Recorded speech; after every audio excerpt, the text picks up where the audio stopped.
I'll be right back. Um, I don't have a sim broadcaster, so I just have to play a song through. Um, I gotta play a song through Windows Media Player. So stay right where you are. Don't go anywhere. Triple Threat Western Radio will be right back in a few minutes.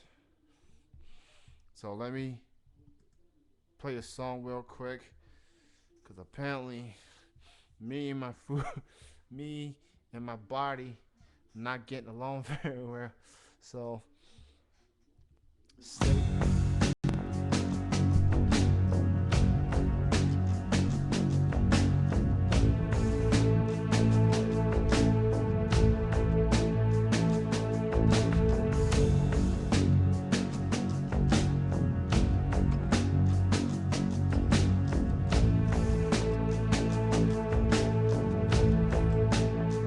Well, I know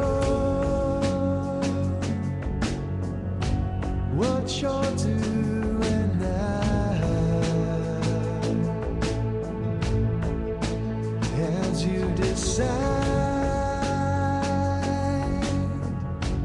what else will go right. I wish I knew what makes it happen for you. How does it feel to be a person like you? So the moon draws me like no other. As the clouds see, I have no other. For I have so many questions. Somehow they'll find all my answers.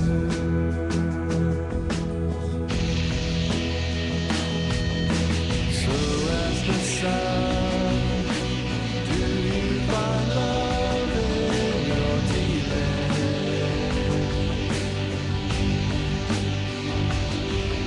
And so ask the sky, could you explain being happy?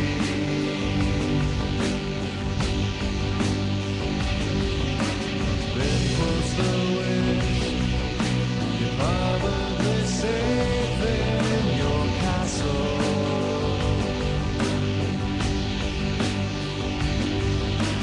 And by and by, do you find light in good feeling? It's dark over here.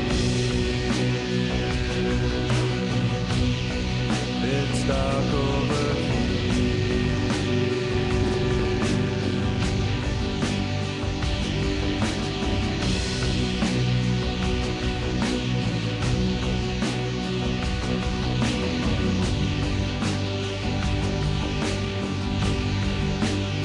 So they spy like I didn't ask them to.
stuck over here.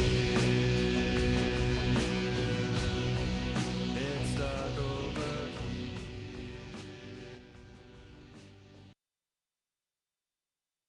All right. Welcome back, everybody, to Triple Threat Wrestling Radio. Sorry about the commercial break.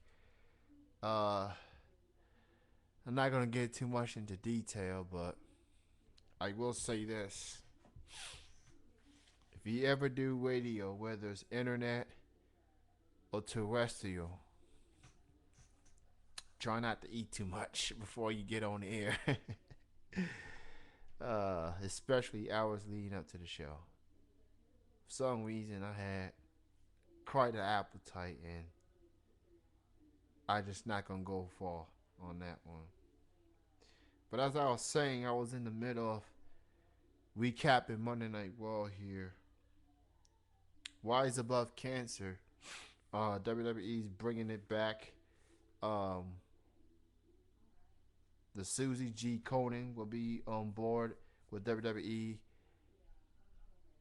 And so be on the lookout for WWE wrestlers. And they started this actually at Night of Champions last year's pay-per-view.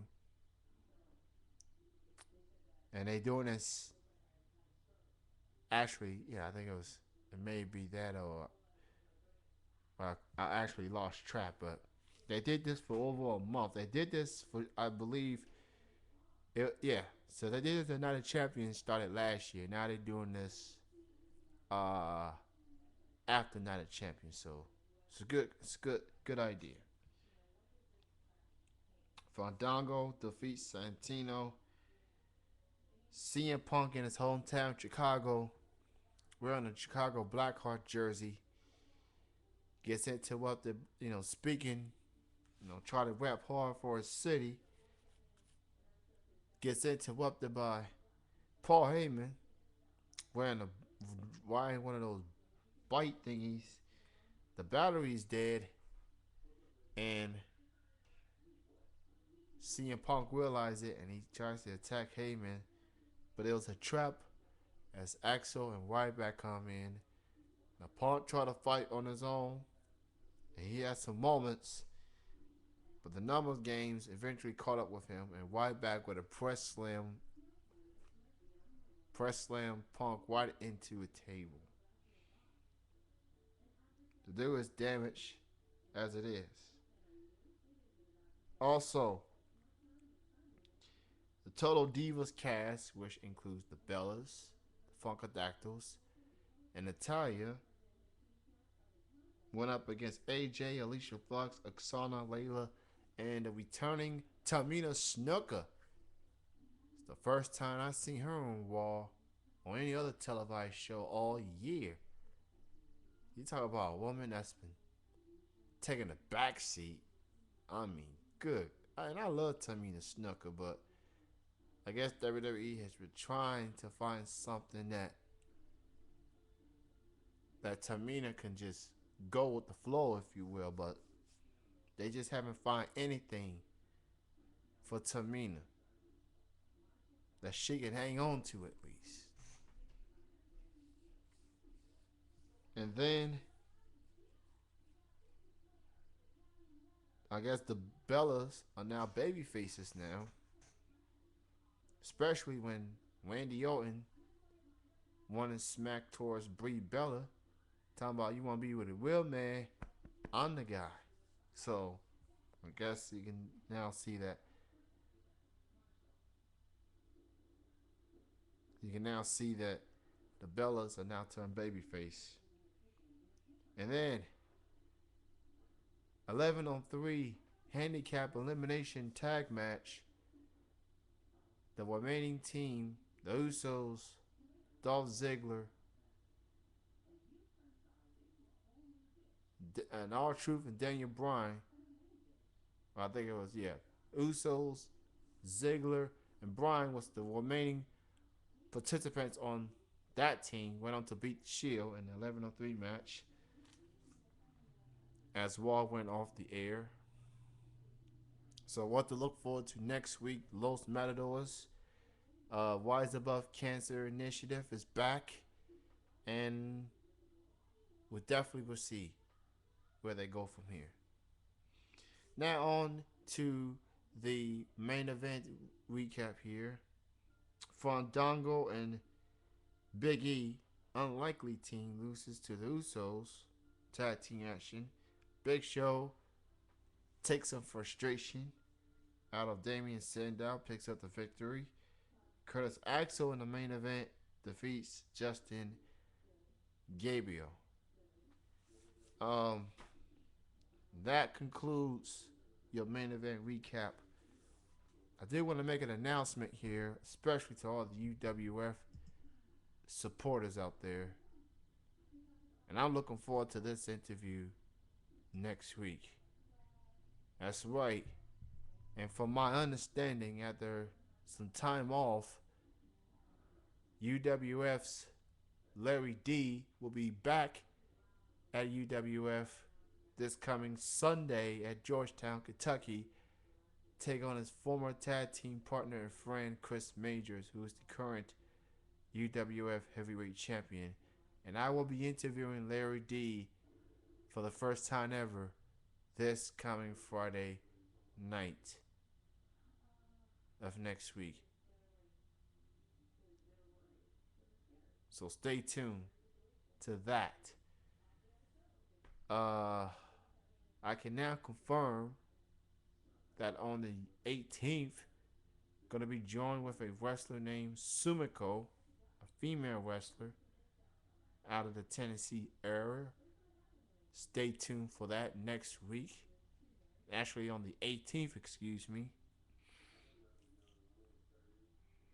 And I believe I'll be able to make it in the last 30 minutes. 32 minutes for that matter. Oh man. Please excuse me for what happened like 5-10 minutes ago. That was an embarrassing moment.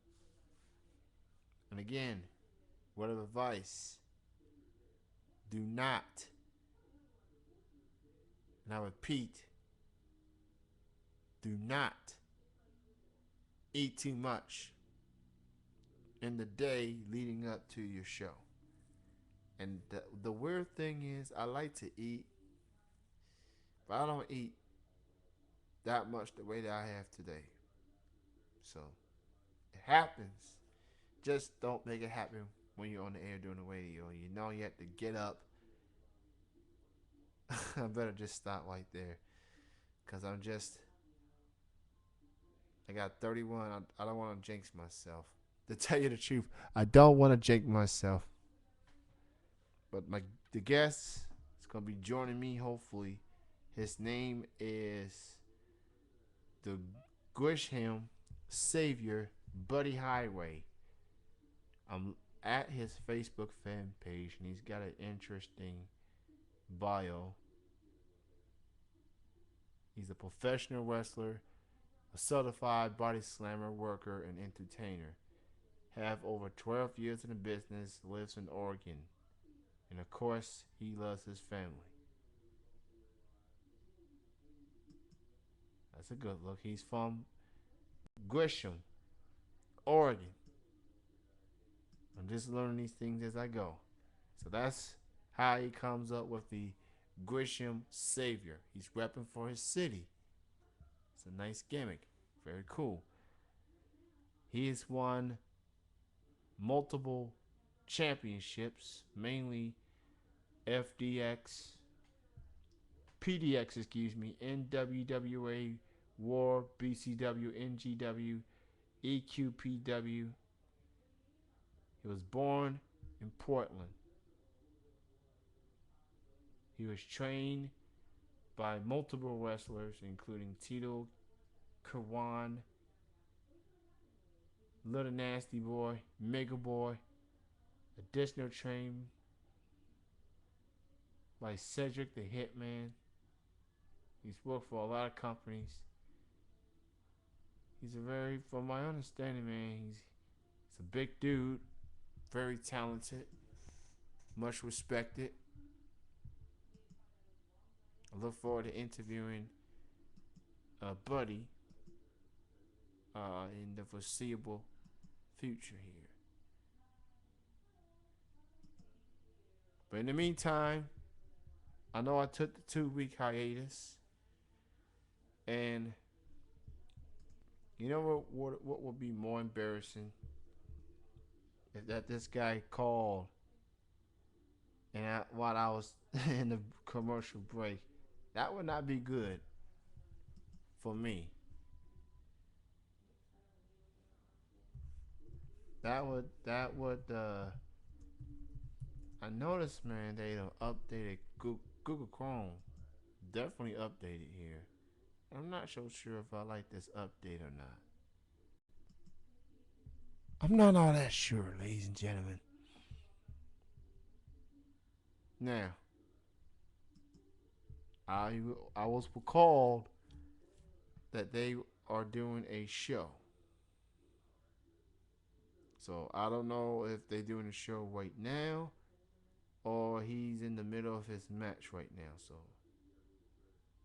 and you know how wrestling promotions are. They put you know he could have had the first match, he could have had the third match, or he could have been. They could be an intermission. I don't know to tell you the truth, but I'm hoping he'll still be able to call in. And after what I've been through today,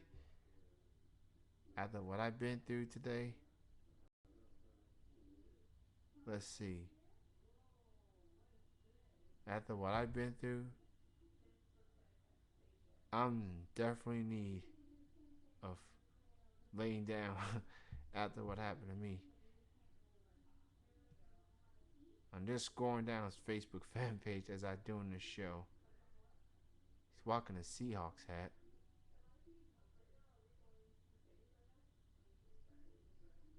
So he must be trying to see if he called here. Actually, I had a call earlier today. Let me look. I had a call at area code 503. Now, speaking of that 503 area code, I believe he's calling me right now. Ladies and gentlemen, I'm joined with Buddy Highway right here, right now. What's going on, buddy? How's it going, man? I'm doing real good, and thank you for joining me on the show this evening. Of course, man. Anything you need, bro. I just got done with a huge match out here in Bremerton, Washington. Just took out Bad Blood, the AIWF Premier Heavyweight Champion. So, yeah, man. Coming at you full effect just out of the ring. So, yeah, man, what you got for me, brother? All right, well, congratulations on your match, and I'm happy for you to call in, especially fresh off your match. So let's go ahead and begin. What made you decide to be a wrestler? Well, back in the day, man, I used to watch a lot of Portland wrestling, a lot of old school wrestling when I was younger, and my dad at the time, my stepdad, took me to the Memorial Coliseum here in Portland, Oregon, and I saw some old WWE, what used to be WWF wrestling. The likes of the cage match with the Sergeant Slaughter versus Ultimate Warrior was the main event. So when I was watching that, went to the old Portland Sports Arena, got to see my idols like, Maniac Matt Bourne, Playboy Buddy Rose, Mean Mike Miller, all kinds of other people, Rick Oliver, Art Barr, all those people. And just growing up and watching stuff like that, I thought, hey, what do I got to do that? So before you know it, it was like, I'd say 99, 2000, I went over to a promotion called OCW, Oregon Championship Wrestling, and I started going to school. And that's what you need to do in order to be in this business and actually train. You got to go to school for it, just like a teacher or a doctor or anything like that. How did you feel heading into your first ever wrestling match? Was you nervous? The butterflies kicked in with all the training that you go through and now you're getting ready for your first match. How did you feel about it? Well, it was a lot of mixed emotions. If I was going to fail in my first match, or if I was going to look strong, and that's what happened. Like I said, I had butterflies. I was nervous. I didn't know what to expect coming into this big match. All I knew was that I had to do my best, and that's what I had to do. And either being scared or not, you got to go in there and do your best and give the fans what they paid for, because those people that are paying the $10, $15 tickets, or are paying that out of their hard-earned money, that they work 8 hours for, every day. So the least I can do is give them their money's worth. So I was nervous, but on the other hand, I knew I had to do it, and I had to do my absolute best in order to give the fans what they needed. I checked out your matches. I checked out your bio and your Facebook page. You're a big dude. You shown some versatility, and it's good to see a guy of your size have shown that you can do more than just power moves per se. That you can mix it up every now and then.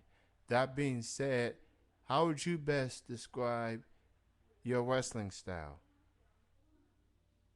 Well, see, that's different. I have a lot of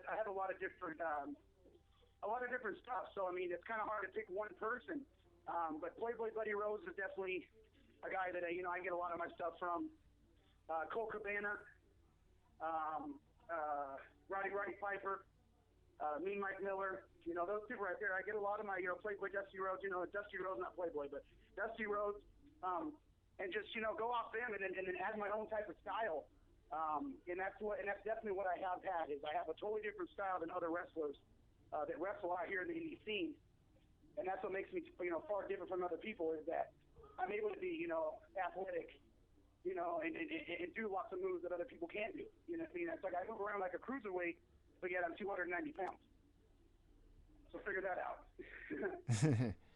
I got you, man. I definitely got you. Um, well, those people that you mentioned, do you consider them like influences in your wrestling career? Yeah, dude, definitely. Those are my idols. Matt Bourne, who just passed away recently. A big thing in my life. Lots of respect, and just lots of gratitude for what he did in this business. One of my trainers, me, Mike Miller. Lots of credibility to him as well. Playboy Buddy Rose. The list goes on, man. But all the guys that I have named off have been all legends. People that have been in this business for a long time, paid their dues and did what they're supposed to do. And that's why I'm just trying to pave the way farther from what they did for me. You've been in the wrestling business for over a decade, and that's definitely a good. That has to be a good feeling, considering that how brutal wrestling can be at times. It takes a lot out of you mentally and physically.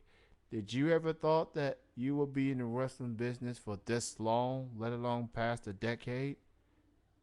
Yeah, I definitely told myself when I got into this wrestling business that I was going to do all of it. Definitely go 120%, not hold back whatsoever. And that's what I've been doing. I've been going full strength, 100%. Every time you see me in that ring, I give you everything I have, 120% of my body. And that's exactly what I do every night. If I don't get the fans, like I said, what they want, then I feel like I've cheated them out of their money and out of their entertainment. And that's what I do. I make sure that they're entertained, that they like me, and that they're taken care of while they're sitting in their seat, eating their popcorn and watching me do what I do best, and that's make them believe. Believe in what I'm doing. When I'm kicking that guy in the face, they know that I'm kicking that guy in the face. Because that's exactly what I do. Kayfabe, that's the word in life, brother, kayfabe. And that's what we do in this business. We're keeping the secret alive, brother. We're not going in there, we're not telling you how we make our magic, but we're doing it. And that's exactly what we're doing. And I promised, and I told myself this, that I will be in this business until God. That's what I said. The great Lord upstairs stops me from doing this in the squared circle, and that's going to be for a very long time, as long as God's willing to let me keep doing what I love doing. Hey, more power to you, man. You've been in the business for over a decade. I mean, you keep going until someone says otherwise or you say otherwise, man. That's great motivation. That's some great motivation, and I applaud you for all of that, man. Most definitely. Um, so let me ask you this, buddy. if you can have a dream match with any wrestler, whether it's the indie scene, whether it's on the pro level, uh, current or past wrestler, dead or alive, what would your dream match be? I'd say me and Maniac Matt Bourne once again. We wrestled before, and but I got to say my biggest one would be probably me and Playboy Buddy Rose. So Buddy Highway versus Playboy Buddy Rose. That's the dream match that I'd want. So when you if you can, buddy, why don't you go ahead and let the people know where can they see you wrestle in person, mainly in the Oregon area. Talk about some upcoming shows you got coming up, man. All right, definitely, bro. We have FCW tomorrow, man. Paulsville, Washington, 6 p.m. FCW show up here in Washington. And then Sunday, I'm back in Portland, Oregon for Blue Collar Wrestling, UIWA affiliate. And that's also at 6 p.m. at the North Portland Eagles Lodge. And, yeah, we're there every Sunday. You can come check us out, man. We're busy, man. That's all I can say is, man, we're staying busy. Stay busy. You got wrestling shows everywhere. You can check me out if you want to look at my YouTube, youtube.com/Buddy Highway. And if you want to check out the Facebook, man, facebook.com/Buddy Highway, man, you can see all my upcoming shows and all my latest matches online. Most definitely, everybody go check out Buddy Highway coming to a city near you. Go check out the Facebook, the YouTube pages, and by any means necessary, support your local indie wrestling shows, and just spread the word. I mean, they can't keep the show running or the companies going without us fans. So do what you can, spread the word, let people know that there's more to wrestling than what you see on your television screens every week. I'm just saying. Um, so at this point of your career, you definitely have accomplished a lot. You've won championships. You've had main event matches. What do you consider is left for you to accomplish? Anything else particular you want to do before your career is all said and done? Yeah, I'd like to travel around the world a little more. Go to Mexico and go to Japan. Make sure I can get that Rivera jacket. If they're in Japan, and after that, man, I'd be good to retire after that. Maybe hit Canada. But definitely Mexico and Japan, I definitely want to hit, and give them a taste of what I got and go from there, man. That's definitely a good goal, considering you've been going through similar companies. You going through the same shows, see similar faces, and every now and then, regardless if you're an up and comer or you're a veteran like yourself, you want to expand yourself. And going to Mexico, Japan, Canada, that would definitely be a good way to go, man. I mean, even if it's one time, just to experience something different, a different atmosphere from a different country, if you will. Exactly, man. Exactly. So, what do you consider as the highlight of your wrestling career? Would it be a rivalry that you had, or storyline angle, or a championship you may have won? What do you consider as the highlight of your career? Well, I just had a match 2 weeks ago for the UIWA World Heavyweight Championship. I took on Chief Kula Kula. I didn't get the job done, man, but it was an honor to wrestle Chief in a triple threat match and go for the title. I'm also going up against a guy named Eric Hansen this Sunday for the UIWA BCW Heavyweight title that I've held 4 times. And hopefully this Sunday I'll be walking out with it for the 5th time.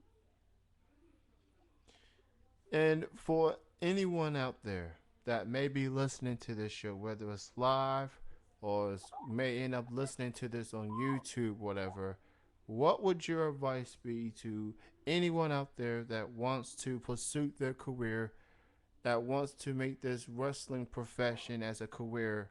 What would your advice be? Man, just to keep doing it, man. Make sure you got the good trainers, that you're trained well, and that you don't waste your time and money on people that are not real in the business. Because there's a lot of people like that out there that say that they do this and that they train people and do that, but yet they turn out and just take your money and that's it. So make sure you find a good trainer at first. and stick with your dream. Make sure you stick it out. It's going to be hard at first. There's no easy chore becoming a professional wrestler. You definitely got to pay your dues in this business. So if you have it, it just shows. It shows your mental, mental stability in this business. If you're able to hold it out or not, and a lot of people that I know have not been able to hold it out. So, like I said, if you can hold it out, man, more, the best of luck to you. But like I said, just stick it out, man. That's the best advice I can give you. Stick it out. Find a good trainer that's willing to train you, yeah, dude, go from there, man. But yeah, like I said, there's a lot of scam artists out there, so you got to watch out. Absolutely, and I can understand, from a wrestler's perspective, that you want to do what you can to get the proper. It's one thing to get the proper training, to do, but the problem with people, especially that wants to get into the business, is that they want to find someone, get trained, and think they just gonna start wrestling every week all of a sudden. Um, Wrestling is not a cakewalk, and it's not for everybody. It's something that you gotta handle physically and mentally. But it starts with the training process. It starts with getting trained, properly trained. Sometimes I guess people are so eager to doing something they don't get the proper training, and they lose money out of it, and their career may end before it even started. So that's definitely something to to um, to keep in mind, especially if anyone is trying to be a wrestler. Get your proper training. Do your research before you just you know go on from there. There's a lot of scam artists, like he says, and it's something that people need to keep in mind. Exactly. Um, well, buddy, I know you're just coming off of a match, and again, I appreciate you for calling in after the match, and congrats and on everything that you have done, all that you have accomplished, and thank you for spending the time with me this evening, especially out there on the West Coast. I'm gonna go ahead and let you go, let you celebrate, and have a great weekend. And thank you again for being on the show. Yeah, I appreciate it, man. What's your name now, brother? It's Kenny. All right, man. Nice to meet you, bro. I appreciate Triple Threat Radio, man. Much love out, man. And rest and save your buddy Highway, bro. I'm out, man. Appreciate it, bro. Thank you. You're welcome, man. You have a good night. You too, brother. All right, peace. Bye bye. That was Buddy joining me here on Triple Threat Wrestling Radio, and something is wrong with my recording, and I hope it did not have any effect on what happened earlier today. Um, Shout out to Buddy, very cool dude. Let's go ahead and recap real quick of Impact Wrestling yesterday. Um, Yesterday just also happened to be my little sister's 21st birthday, so happy birthday to Kendra. Um, Bromance, that's the team of Jesse Goddard's and Robbie E. Teamed up with Gail Kim, ended up losing to the team of Joseph Park. And the reunited Eric Young and now the new knockout champion ODB. Austin Aries went on to beat a bloody Kenny King. And I did miss probably the first 25-30 minutes because I just got back from the birthday party. And I turned on the TV and I see the Aries and King match in progress, and that Kenny King's face was bloody. And I still don't know what had happened. I don't know if maybe he landed on those turnbuckle, the steel cage or not. I don't know. But boy, was his bloody. And maybe WWE does this more than TNA does. But when somebody's face pretty much filled with blood, chances are the match will be put on pause so they can wipe the blood off the face. But kudos to Kenny King for fighting through that blood and finishing the match. You got two wrestlers that's going to be coming to Impact. A wrestler by the name of Ethan. I don't know too much info, so I guess we'll find out together next week, right? Don't we? And I'm happy to announce, and I'm happy to say, to hear for that matter, that former Triple Threat Wrestling guest Lady Tapper will be on Impact next Thursday night. And since she didn't win the women's championship over Hannah Blossom, it looks like Lady Tapper, there's a possibility that she will be on the road with the rest of the Impact roster. Now, the Knockouts division, that's not a whole lot of. You got Tess Marker with Bully Ray. You got Velvet Sky with Chris Sabin. You got ODB, she's the Knockout champion. You got Mickey James, I don't know, maybe she's gone back to singing or something, which is why she's no longer the women's champion.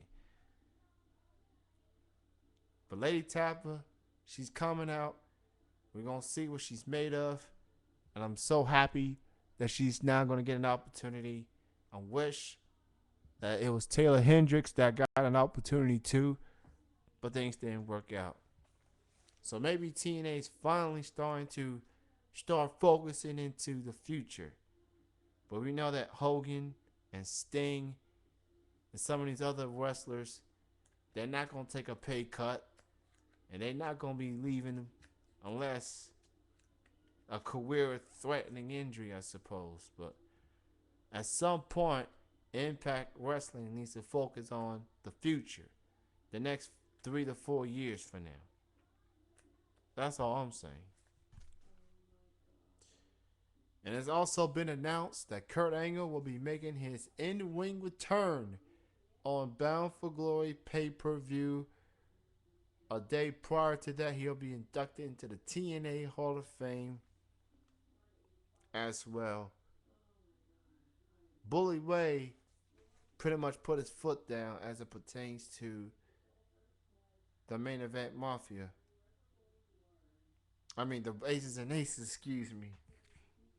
There was an ultimatum that he made. He added a stipulation, and I guess Hogan was okay with that.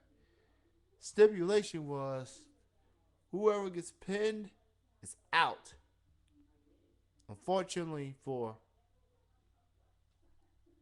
Aces and Eights, they were on the losing end, and the person that was, got the lose was Wes Briscoe. So Bully Ray demand that to Knox, he demand Bischoff to take the thing off of Briscoe. They refused.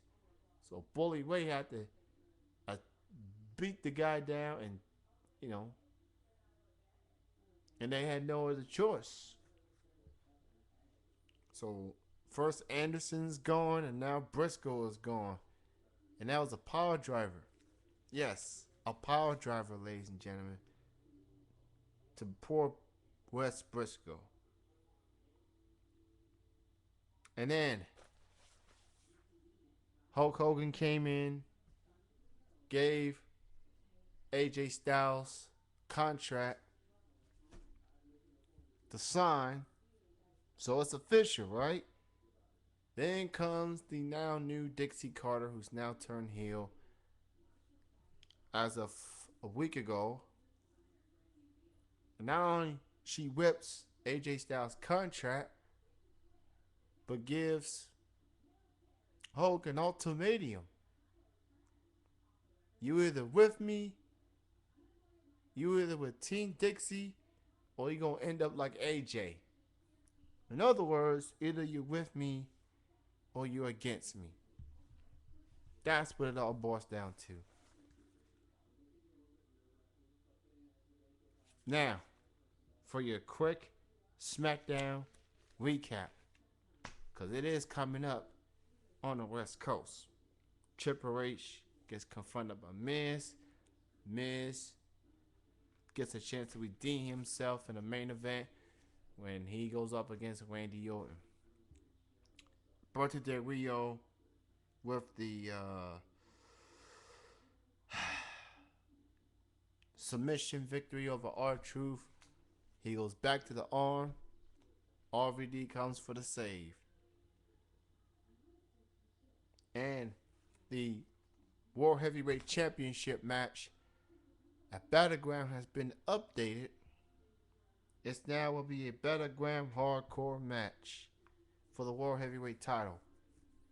That's just the hardcore part. That's right up in the alley of Mr. Pay-Per-View, RVD. The Real Americans go on to defeat the Primetime Players. Bray Wyatt goes in to defeat Zack Ryder. Ambrose Ziggler ended up in a no contest for the U.S. title. And then there's the Shield defeats Ziggler, RVD, and Kofi Kingston. AJ with Tamina Snuka defeats Cameron of the Funkadactyls. Heyman Speaks. Santino defeat Heath Slater, albeit there was some Indian flute going on with I think it was McIntyre. Actually, it's Jinder Mahal on one end, and Great Khali with the flute on the other had control of Santino's Cobra, if you will. But Santino still picked up the victory. And then Miz beats Orton by DQ. Triple H restarts the match. Ended up being no DQ. And Orton picks up the victory. I want to thank Buddy Highway for calling me, especially fresh out of a match. Shout out to all the former Triple Threat Wrestling Radio guests. That's a part of the Shine pay-per-view, which probably should be over by now if you're out there in Florida. And from my understanding, Jesse Bales teaming up with Sassy Steffi. That's interesting. They went up against Santana Garrett and Amber O'Neal. So that had to be interesting right there. So 3 out of the 4 people I've interviewed. And I'm mad at myself because Amber O'Neal was right here in Kentucky for Scarefest weekend last week. I think she was only there for Friday of last week. And I missed it because I was short in cash, if you will. That being said, next week, Battleground predictions and interview with Larry D. Before I get on out of here, I want to again thank Buddy for being on the show. It's great to be back on the air, Triple Threat Wrestling Radio. Don't forget my other show, Chilling with Jeff and Kenny C. That is on Saturday at 8 p.m. Eastern, 5 p.m. Pacific. I'm Kenny C. And thank you for bearing with me. And you all have a good night. Peace.